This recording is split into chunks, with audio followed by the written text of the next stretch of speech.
I talk, you listen, or you turn the channel. Either way, I'm still going to talk.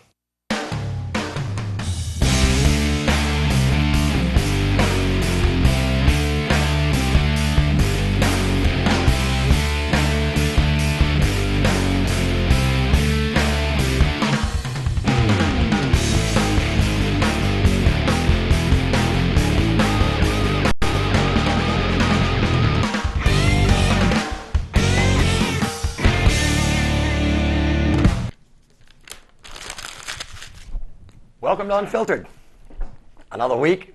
It's been a little hectic today. I've been spent the afternoon with Chris and Randy out at Camp Dakota, and we filmed an episode of No Spin, which will air immediately following this show right here. But it was one of those things, typical Chris, show up at 2, and it's 3 before he's ready. And it was funny because it was the first time I'd been to Camp Dakota before. And apparently Chris has been working up there for 10 years as a counselor. And he came by, of course, it's been pouring, and campers I couldn't imagine camping during this past week. But the kids up there seem just as happy as ever. And as a matter of fact, some of them were even coming up from the beach today in the rain, swimming. But Chris came walking by, and he had to go out to his camp or cabin or wherever he's staying, and finish up some stuff before he came back to do the show. So Randy and I and Holly were sitting there waiting on the little porch in the rain. And all of a sudden I look over and I go, oh, here comes Chris. And it was funny because for a second my mind flashed back 20 years. And Chris looked like the little fat kid at camp. I'm sorry. He got offended when I told him that too. I said, Chris, it's funny. You look just like a little fat kid from camp, waddling through the woods over there. He was like, I've lost weight. I mean, I think it's good for him up there because he does. He looks tan, and he looks like he's been outdoors every day for the past week or 2 weeks, or however long he spends up there during the summer. But a great show. I'm not going to be able to tell you who was on because I was filming it, so I wasn't really paying attention to the content.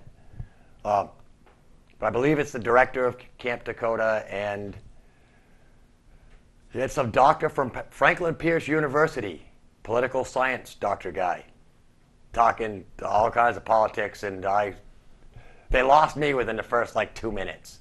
Started talking. First, did any of you guys know that Franklin Pierce College is no longer Franklin Pierce College? It's now Franklin Pierce University. Oh. Yeah. Does that make a difference? I don't know if that makes a difference or not, Rob. It makes a difference in I mean, it's not FPC anymore, it's FPU. So, I don't know. But during their political conversation, they started talking about the dude started talking about the Electoral College. And I, of course, me being me, I'm standing back here behind the camera waiting for Chris or Randy to ask him when the Electoral College was going to become the Electoral University. Because, they never they don't think like I did because they didn't ask that question. Anyway, but it was a fun day, even though it was horrible rain. I got my car back. They fixed that little dent in the roof. And I gotta tell you, Hyundai's impressed me so far. Their little sales team, service team, whatever, the whole little group, they've impressed me. So, and I just got a letter in the mail. It said from GM, said my warranty on my Sunfire is running out. So I better get in touch with them. I've been getting them for the past 8 months. Your warranty's getting down there. Your warranty's almost out. I mean, I had 100,000 miles on that car before I started getting those letters. So my warranty was already done. But I thought it was funny. And then I got another letter from GMAC, the finance company, saying thank you for dealing with us with your Sunfire, and when you buy a new car, think of us and maybe give us your business. But oh, too late. What can I do? Hey, I heard a great thing, and I think it was, Randy was reading the paper while we were hanging out this afternoon.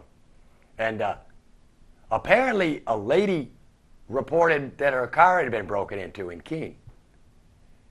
And she found her 2 wallets on the ground and nothing had been taken. But her glove box had been rifled through and she was missing the little packet thing that she keeps her registration in and a box of tampons. Yeah.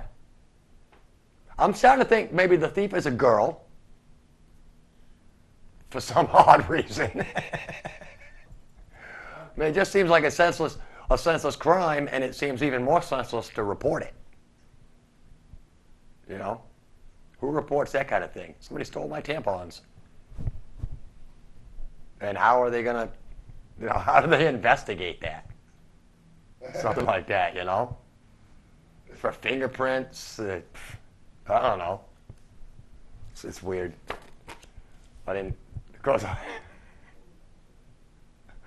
there was another one I read and I can't remember. See, that's what happens. I read one last night at the shop, and I can't remember now in the strange news briefs. And I went, oh, this is pretty funny. And I lost it. Oh, well. I can talk a little bit about the weather this week, though. Oh, my God. Camera 3, you said? Thanks. The weather this week has been horrible. And I don't know if it's all part of this whole global dampening thing or what it is. But something's going on, man, and it's really kind of scary. Because today on Thursday, there was a tornado in Epsom, Northwood. I think it's Northwood. Over on the other side of Concord. A little tornado. It damaged a bunch of houses. There's floods all over the state. There's floods all over the eastern seaboard because these storms have been coming. They're not moving west to east like normal. They're moving south to north, coming straight up. And I don't think it's part of, was it Hurricane Barry or whatever was that? Yeah. Hurricane? Because that came into Texas and then took a left turn and went into Mexico to spread some of its joy in Mexico. Apparently the Mexicans don't get a lot of like hurricanes and stuff, I don't think. But I don't know. But up here it's been rain every day. And the other day I started thinking, this is kind of like Florida. It's not bad for the beginning of the day. The afternoon it starts clouding up, getting really humid and sticky, and then the skies open up. And I mean, it wasn't bad the beginning or like the end of last week when it was going on also. But the beginning of this week, it seems like it's raining in the evenings, which is when I've been working. And let me tell you, it's no fun delivering pizza in some of these downpours that we've had. And the thunderstorms that we've been getting are pretty wild. That I like, though. Oh, I dig the thunder. It freaks Andrea right out, though. Oh, and you got cool. Cats that hide. One of them. From The the other one thunder. doesn't care. My cat doesn't care. He's cool, but her cat runs and hides under the bed. Well, yeah. And just, although, with it pouring out, delivering pizzas, I think people tip a little bit better. A little better. It's just, I wish more of you would order pizza. I know it's tough to keep your gas tank filled and continue to do the stuff that you used to do, but I mean, do it anyway. Don't give up. Don't give up eating out and eating great food from the places that you love just because you got to pay a little bit more for all your bills. I would just throw one of the bills away.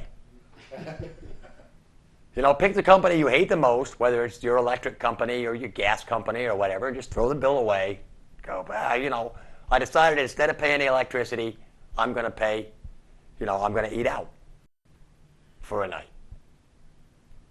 I mean, if everybody would do that, the power company can't turn everybody off. Or else what would they do with the power?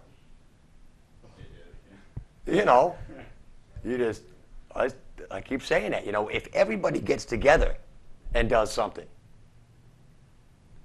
if the entire city of Keene said, we're not going to pay our property taxes, what would Keene do? They can't evict everybody. There would be so many homeless people in Keene. Then how would the town support them? They'd have to, evict somebody, turn the house into a shelter, and then let them back in. Before we get to crew call, I got to talk about this email that Andrea gave me. She sent me this email, and it had a bunch of pictures. This beautiful, hotel building, nice beds and big screen TVs and a dining hall. And I got to tell you, this looked nicer than most elderly communities. It was a jail, a prison. Cooks County, Illinois, I believe it was from. Yeah. And if anybody wants to, it's hard to print out the pictures of the email and let you get the gist, but if you want me to forward this email to you, then email me through the regular channels, and I'll forward it to you and show you all the pictures. And it's just incredible how nice this place was. And then there was I didn't have time to stop, but I was going to print out the little thing at the bottom. It compared working life to jail life. And after you read it, you go, maybe jail's just a little bit more than a retirement plan. Maybe you could just quit work and go to jail and make out in the long run. Especially if they're all brand new facilities. We're going to have one here. Brand new, cushy place for all the criminals to go and relax and think up new crimes to devise. All right. Anyway. Are you talking about anything good in there, Bruce? To the crew? Just trying to work out how we're going to do the crew call thing. Okay, yeah, because we're about there. I think I've spattered on about the horrible weather long enough and all that. So, but yeah, a pretty full crew again as usual. Camera one, we have Rob, and I got to say, Rob's only with us for another month, less than a month, and then football, takes over your entire life. No, for about 4 months, yeah. For about 4 months. Till November. All right. Well, and then you'll be back in November, right? Yeah. Cool, man. All right. Well, maybe we'll come and watch some of your games. On camera 3, we have Greg back with us after his daughter's little band performance last week. Yeah. You said she did 2 solos. Yeah. Very nice. Very nice. How's she doing on the piano? Good. Is she? Yeah. She hasn't quit yet, has she? No. Good. We ain't moving that thing out. I know. So let me tell you. It's staying. There was a small crew that helped you move it in, and I was one of them. And I thank you. And I thank you too, Craig. My chiropractor thanks you too. Floor directing again, we've got Mike with us. How's it going, Mike? How are you, Mr. Blood? Not bad. How's things going with you? Things all right. Yeah, excellent. And I got to say, Mike was very nice enough to. Mike's one of these news watchers all the time, and he's kind of a creative guy, and he's formed a bunch. He got a bunch of notes and pulled a bunch of stuff for me to talk about because he knows I'm just way in over my head here. So I thank you for that. No problem. And we gave him a microphone in case I forget something. He can always tell me what I forgot and how stupid I am or whatever. In the booth, alone again, Bruce. Alone again. Yes, What's, Andrea wasn't feeling all that great. She came down and got everything set up for us, but the pressure in the air got the better of her. She's been dealing with a headache all day, so Yeah. unfortunately she had to bail on us and left me in very capable hands. She's got me all set up back here, so I didn't have to worry about too much. Just had to remember to put everything on at the right time. But, Excellent. Excellent. And so far, I think it's coming out good. so far, we haven't screwed anything up, so it's a good thing. We had the microphone, so nobody missed any of my little opening No, crap I everything talked was about. up at the beginning, so we didn't miss the first 10 seconds this week. And I don't think, And I I mean, apologize about that last week. That was my fault, but they really didn't miss anything except I think I talked about the fact that Tarzan and I had gone to Newport and that people were going to need Kleenexes to watch the film. I don't know. that was quite a piece that y'all did on the moving wall. It came out. I thought it came out all right. awesome and So- very touching. A Very couple tastefully more done. lessons I learned in the little process, so that's good. You know, Absolutely. and if people haven't noticed yet, I've started using the little film clips at the end of the show to roll the credits over, and I don't know. I hear a lot of people talk about the fact that Ken Arnold, who does that show Room 207, has such a great show because that's just all it is it's just pointing a camera at something, anything, and filming it, and then showing it. And it's great. So, I don't know. I caught a little bit of that this week, and it was a little unusual for me to watch. I didn't keep it on very long. He was walking through an open market, showing a bunch of fruit and stuff like that, and just a little bit of shaky camera work, and his off-the-wall comments were yeah, well, a little Ken's strange. But Ken's kind of a one-of-a-kind guy. But he's all right. He's all right. well, we didn't have any NASCAR news this week. Nothing really shook up. Nothing announced. We're going to Indianapolis Motor Speedway this week for the Cup guys, and there's going to be a nationwide race at ORP, but I'm not sure what track that is. I think it's in Illinois, but I'm not quite sure. It's close to Indy, Oh, okay. but Now- the nationwide guys don't race on Indy. Now, I know NASCAR takes Easter Sunday off, and NASCAR takes Mother's Day off. Because, let's face it, there's no mother that wants to see her son killed in a car wreck on Mother's Day. But why did they have this past weekend off?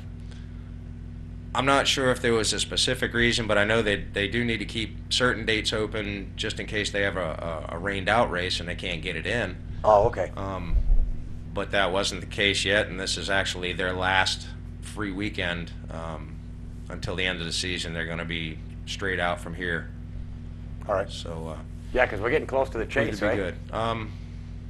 What are we? 5 races away from the chase, I believe. So Yeah. it's looking pretty good. But that's about it. Nothing really going on. They're working me hard at work. We got 10-hour days, 5 days a week, so we're pulling 50-hour weeks and making Beautiful. lots of needles, lots of needles, lots of needles. Good. They must be expecting some kind of a big. A Thing. plague coming or something. I don't know. We're all gonna need vaccination. Yeah. Or Actually, you make like stuff for catheters, right?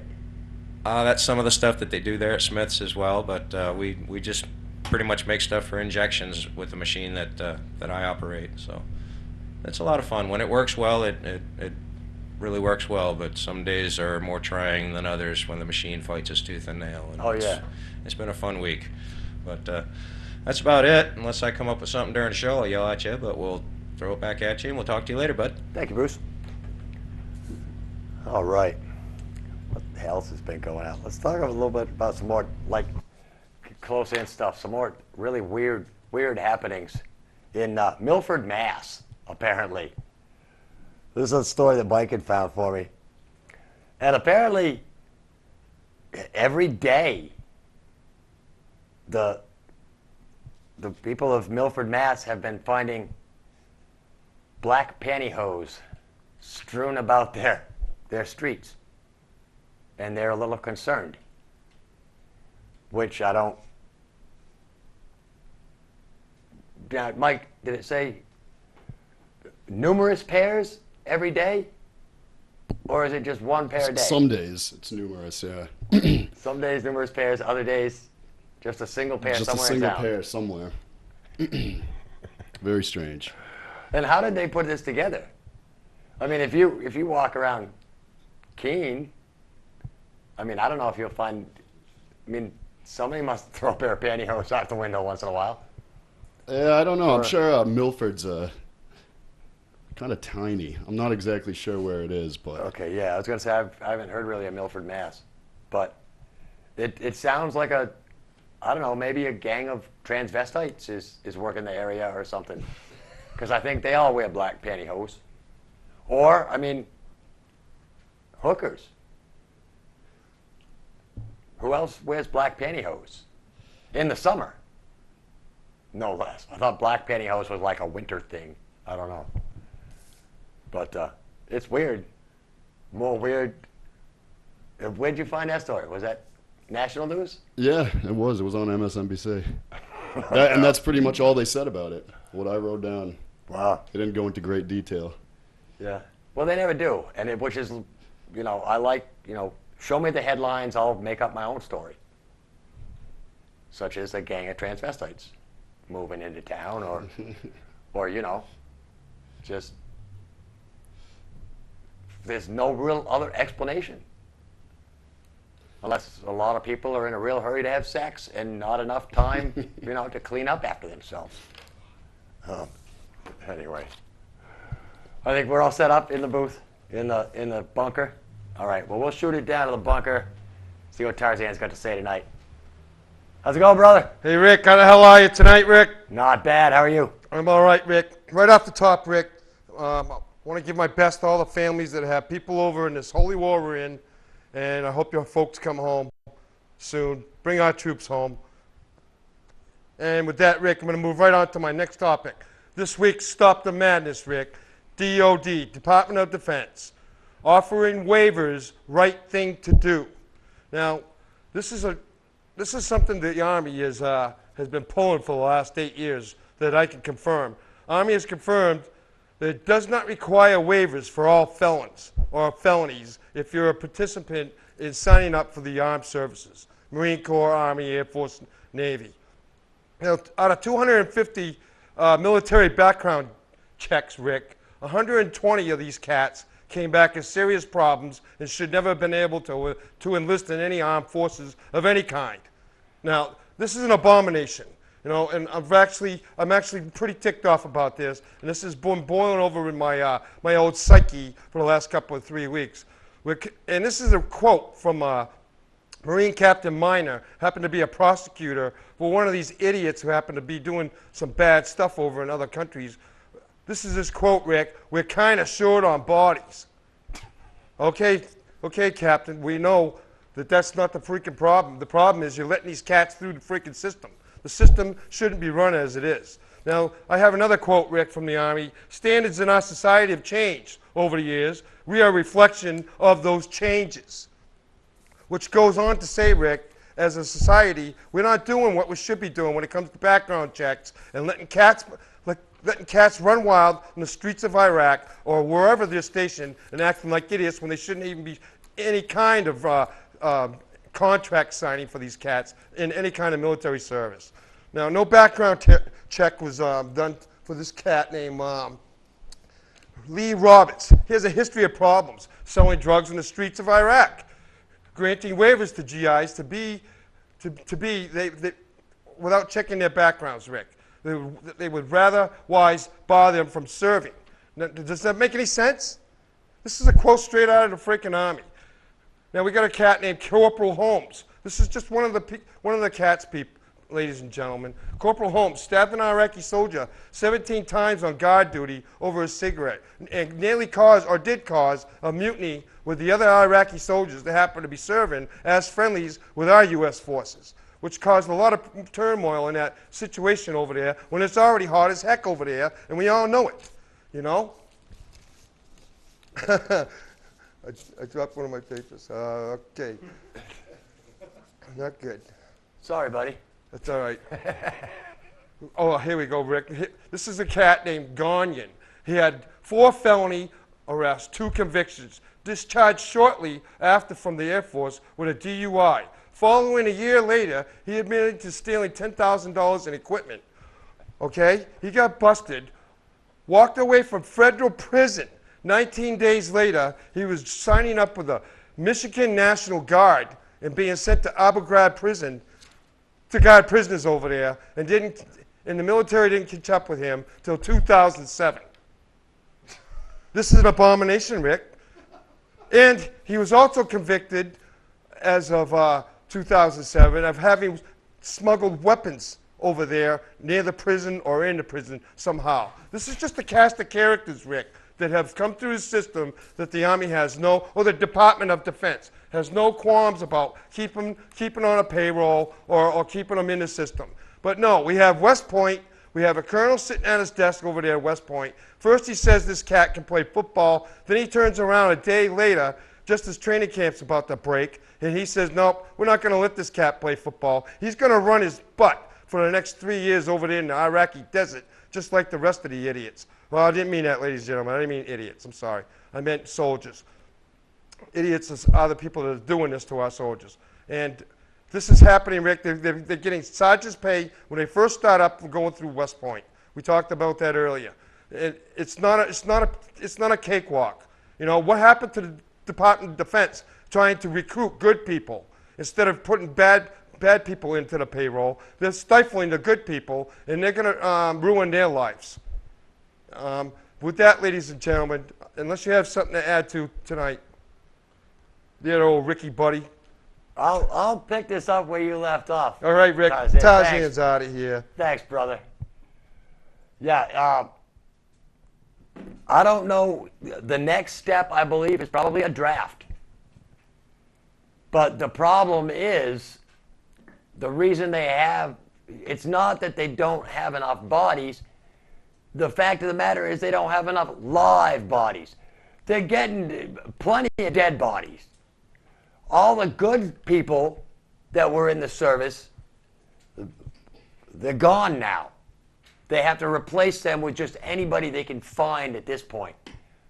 Which, at the point when I went into the service in '79, there wasn't a draft, but they were doing the, oh, you're a 17-year-old kid, you got in some trouble at home, here's the deal. We can send you to jail or you can join the military. That's the choice. Join the military or we send you to jail till you're 18, and do that whole little thing. Most guys chose the military. Now come around late 1980, 1981 and 82, they were going through the service and weeding out all these people that they had let in. Because we were in basically a peacetime world. So they didn't want guys like me who smoked pot and drank all day and drank all night and left the bar when they closed at 2 and went to the after hours club until 6 and then went from the after hours club at 6 right into work, and brush your teeth on the way in. That's it. Show up at work hammered because you've been out drinking all night, no sleep. But I mean, when they send you out on an aircraft carrier for 7 months at a shot, you got a lot to make up for when you hit the United States of America. When I was in from 85 to 95, they pretty much told us that we were representatives of the United States whenever we were overseas, so they made sure, or they impressed upon us that we needed to conduct ourselves accordingly. Exactly. And you don't want goobers messing around and causing problems with the locals when you're overseas as a representative of your country. You want to show your best. You don't want to give the impression that we're all a bunch of idiots back here. That's it. And especially you're not only an American when you're over there, if you're over there in the service, you're an American soldier, an American military person, professional military person. And I mean, I don't care. I say this at work all the time. You know, I don't care if you're a soldier or a cop or a fireman or a pizza delivery driver or a garbage man. If that's what you do it the best that you can and act professionally. That's it. And if you're a professional soldier, you act professionally. And a professional soldier just doesn't run around stabbing other soldiers unless he's an enemy. You don't have arguments over cigarettes. Professional soldiers don't get in bar fights. Sailors do, though. Professional Some of sailors them do, yeah. But I mean, hey, that's what we do. You know? The Army does their thing, the Navy does their thing, and Now, granted, I was in the Air Force, but we went out on exercises. There were times when we were overseas and we had guns in our possession. We were trained on how to use them, how to fire them, and I'll tell you what, I want to know that the guy that's standing next to me with a weapon or behind me with a weapon isn't some derelict that the military brought in just to keep out of jail. that's right. And also, you've got the fact that, I mean, Obama is, he's talking about this. Every kid in the service, or every kid that comes out of high school goes into the service. I mean, it's a good plan, and we talked about it last week, but there was one thing I forgot to mention. Another problem with his big plan is that at that point when everybody has to go in the military, there will be gays in the military. No doubt. You know, there are gay kids in high school. It's not, you know, they don't wait until they get into the service and then go, oh, don't ask, don't tell. You know, it's funny because the other night I had a loaner car while my car was getting fixed, and it had satellite radio, and I heard that comedian Eddie Izzard. I think he's British, from Britain, and, but he's a transvestite comedian. And he was talking about when he was a young lad, going in, he wanted to be like go into the military. And he said, you know, over in the United States, they've got that great, don't ask, don't tell. He said, but when you walk into the recruiting office with a face full of makeup, they don't really have to ask. They was talking about all this, the element of surprise. And we should have one unit of transvestites that we parachute into the foreign area, and the people on the enemy would be so surprised that all the soldiers are wearing tons of makeup that they wouldn't notice right off that they had guns. So I thought that was kind of cool. See what else? Obama he's out of control. Thank you, Bruce. Yeah, I'll save Barack's out of controlness until after the musical interlude. This week, a group called Island.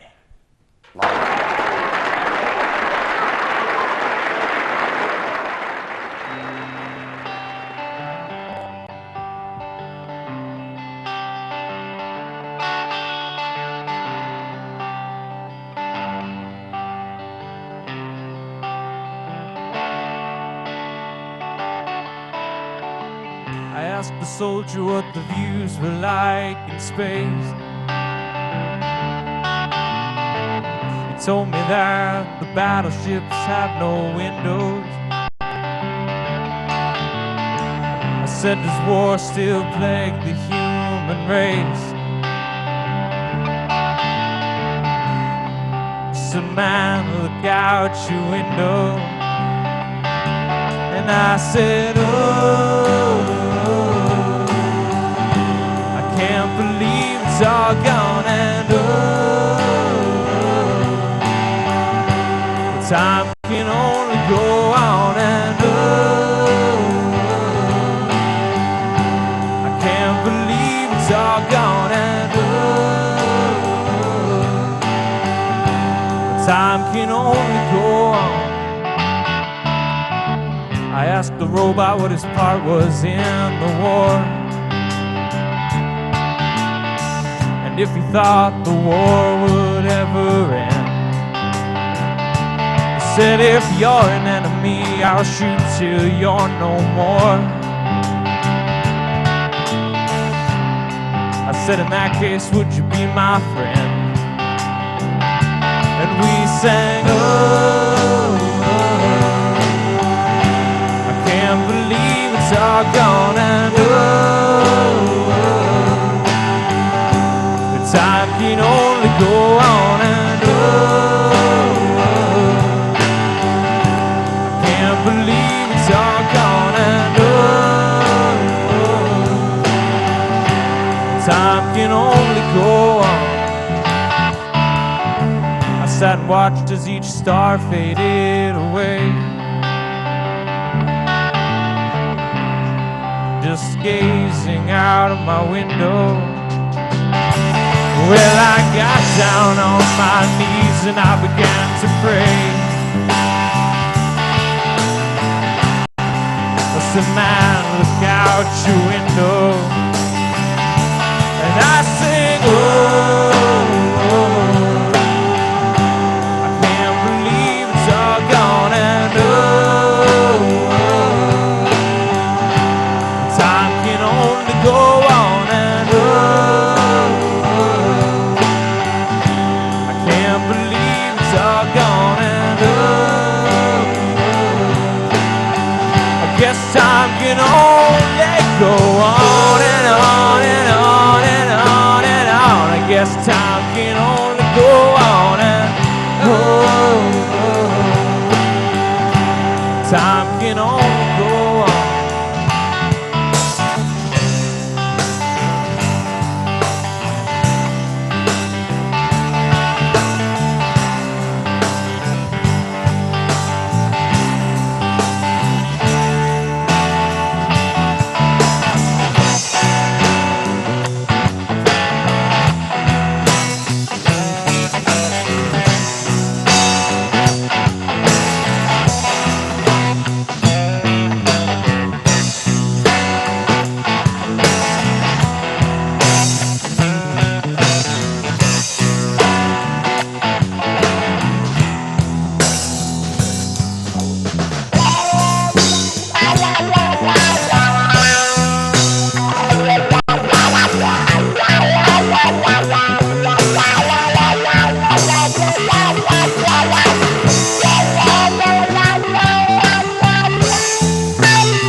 Thank you guys. That was awesome.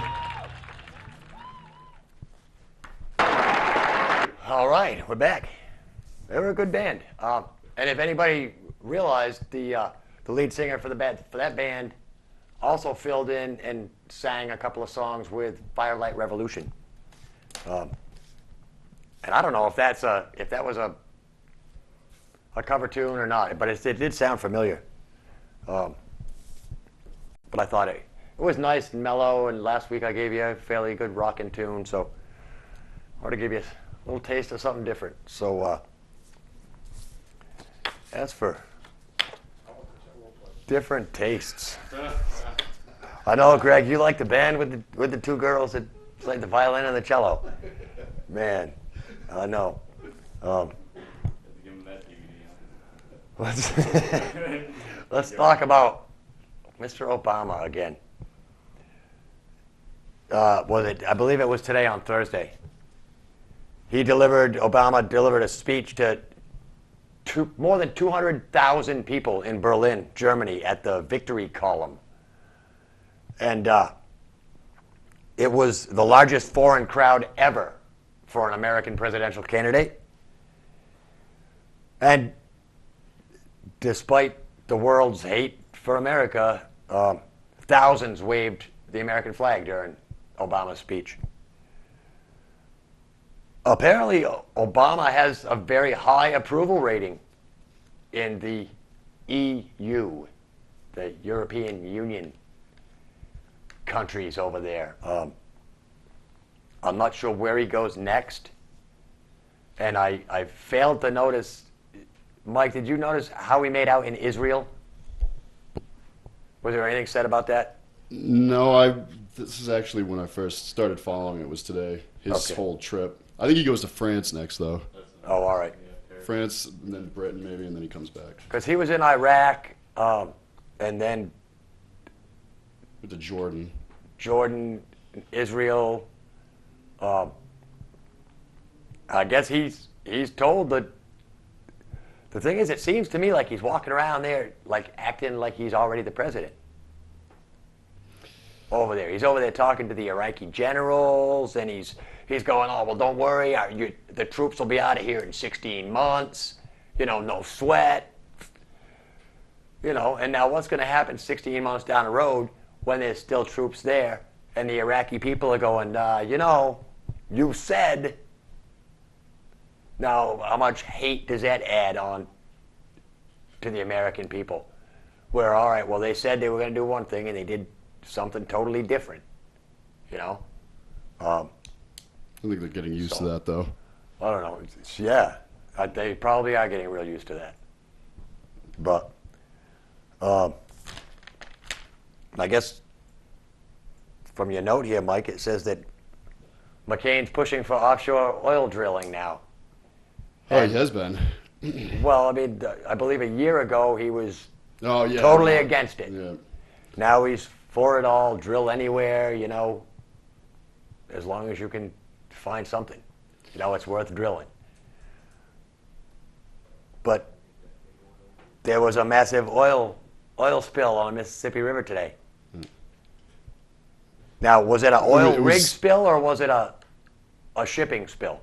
I'm not sure, but it was just a little north of New Orleans, and McCain was supposed to be going there yesterday, but Oh, okay. because of the hurricane, which wasn't really in that area, but He probably just wanted to go and check and make sure yeah. that, they didn't get any winds over 40 or 50. You can't, this dude, McCain, is looking worse and worse every single day.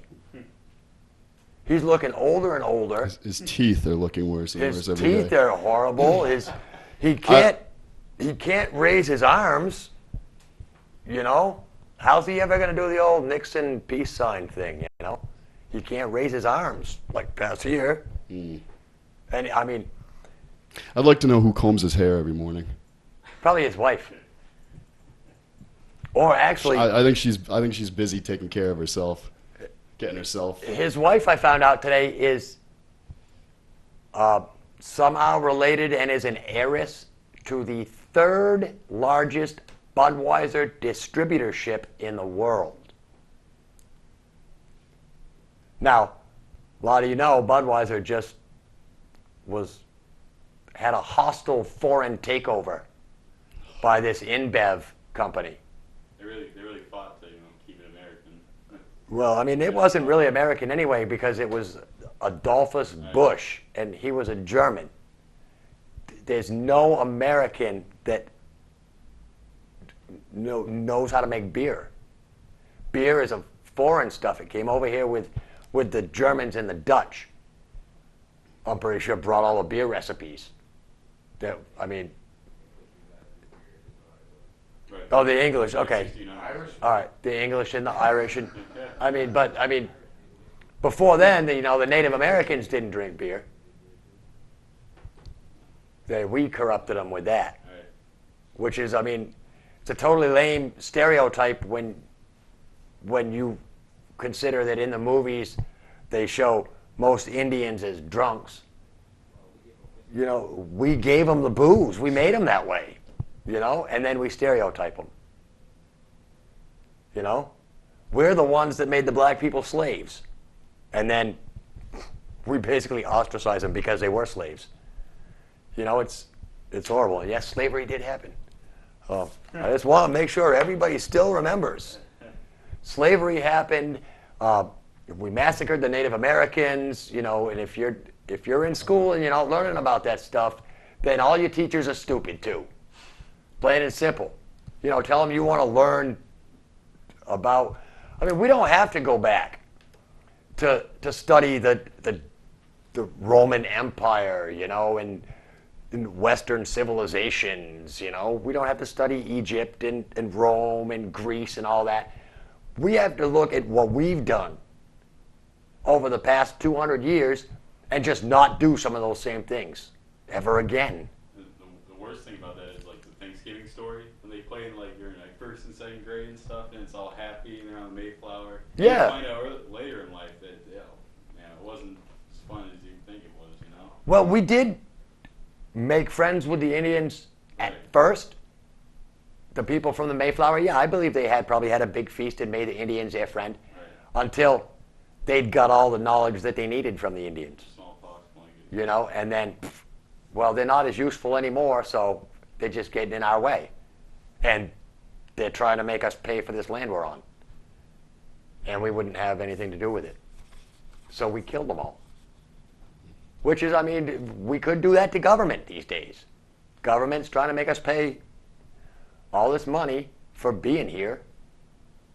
We should just wipe them out. No doubt.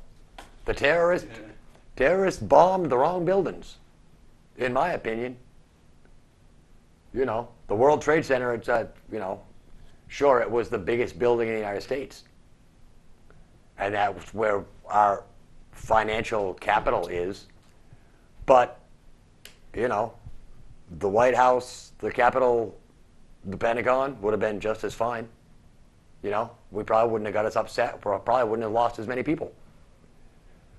Now, to me, if I wanted to get somebody's attention,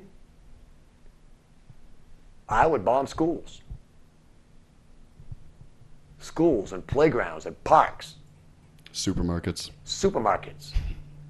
I thought about, Walmart's. it's funny you mentioned that, Mike, because I had always wanted to take a camera into like Sun Foods or Hannaford's or any of these supermarkets or any big store, go in there with a camera, wear a army fatigue jacket in July, and walk in there and just find a spot in the store and give somebody the end of a 50-foot tape measure and say, stretch this baby out to 40 feet and then draw a line around me and open up the thing and have like fake explosives on me and say anybody that's within this circle is now dead. Because you people don't pay attention. You didn't realize that, geez, that guy looks a little odd wearing a fatigue jacket in the middle of July. Maybe we should check him out before he gets to the middle of the store. But no, we're not that vigilant. They tell us to be vigilant, but everybody's so wrapped up in their own little world, they notice nothing of what goes on around them. And it's a sad thing. It's a very sad thing. Another thing I forgot last week when I was screaming about the whole Obama thinking that we should make sure that our kids know how to speak Spanish. It brought up a point that we've got some Russian immigrants that work with us at Athens. Now, these are Russian people coming to America, and they're learning English. But wait a minute. What language should they be learning? If Americans should learn Spanish, then why do we tell a Russian immigrant he's got to learn English? Maybe we should just learn Russian. If we're going to have Russian immigrants, maybe Americans should speak English, Spanish, Russian, Japanese, Korean, every other language. Why make them learn it in order to pass a citizenship test? And a lot of them, I don't think they're real thrilled. I mean,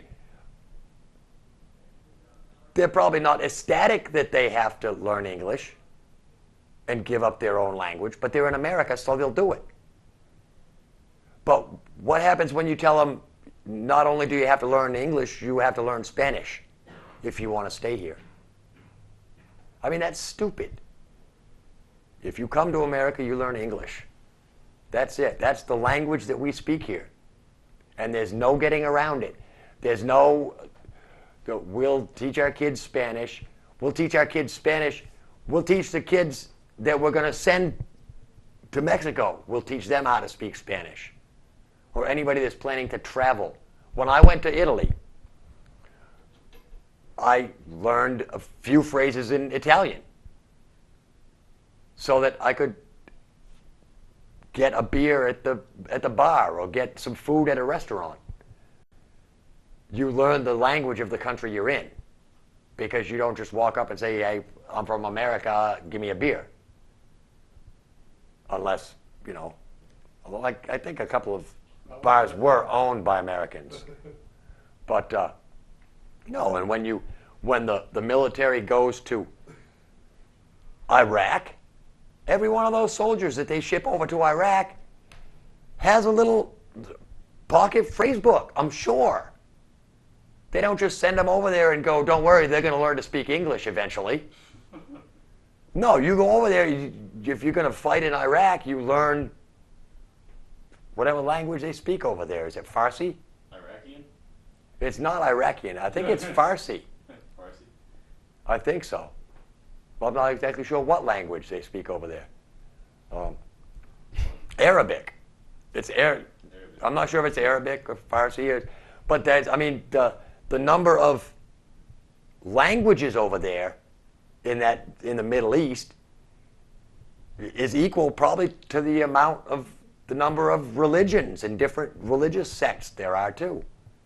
I mean, there's 1,000 different languages, 1,000 different dialects, and 1,000 different religions. And no wonder they're all fighting. Because they're all fighting over the same spot. Jerusalem. It's all about, this is the holy country for our religion. Oh, it can't be. It's the holy city for our religion. No, it's the holy city for our religion. Doesn't somebody just back off and go, all right, Jesus was born in Toledo or something, The Mormons tried that. In America, this is American Christianity, puts Jesus as a Texan or whatever, He was born in Houston or Dallas or something, was a cowboy for a while and traveled around, fixed stuff and, made people better. But that's just me, and it's crazy. You talked about Obama, talked about McCain. Something I thought of tonight. Wouldn't it be cool if Obama's first name was Albert? Think about it. Alabama. All right. See, some of the people that watch this show are like plants. No thought processes at all. And they smoke the plants too. Yeah. I got to talk about when I was at Camp Dakota today filming. It was so funny because, like I said, there were kids, and the kids were very happy. I mean, I was miserable. Randy's wife was miserable being out in the damp, cool, you know, woods and bugs and stuff. But all of these kids, it was like it didn't even bother them. They were just strolling around. And I thought back. And it's like, yeah, when we're kids, a week in the rain at a camp was no problem. It was still a camp. And you still had fun. And you still did all kinds of great things. And even swimming in the rain. And I remember delivering papers when I was a kid in horrible rainstorms. That sucks. And just, you know, it didn't bother me. You get home, you strip down on the porch and dry off and go in the house, you know. But nowadays, it's like delivering last night. We had a couple of great downpours last night, and it's like I'm sitting in front of the customer's house waiting for the rain to like die down because I didn't want to get out in it. Well, like it was going to kill me or something. But anyway, let me. I found a few of these that look pretty cool. Useless facts. Start them at your next party. The average person speaks about 31,500 words per day, which puts me up around like 50,000, especially on a Thursday. The average person spends about 2 years on the phone in a lifetime. 90% of women who walk into a department store immediately turn to the right. Yeah. While bats leaving a cave will always turn left. It's the difference between bats and women.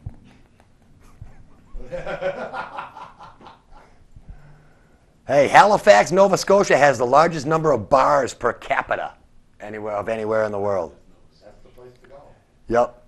And it's estimated that at any one time, 0.7% of the world's population is drunk.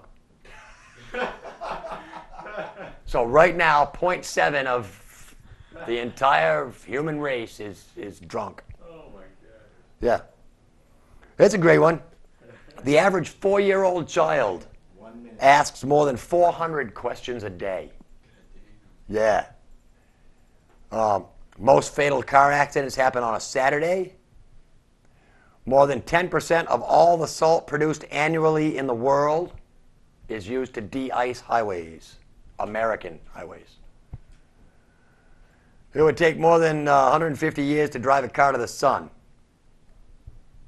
I bet I could make it in 145 with my new car. Time and erosion have erased 99% of all dinosaur footprints. Although in Holyoke, Mass, right on Route 5, there's a little place you can pull over where there are dinosaur footprints down in there. All right, I want to thank my crew, thank Cheshire TV, thank Mom's Tattoo, Gemini Screen Print. Up next on No Spin, they're straight from Camp Dakota. Peace.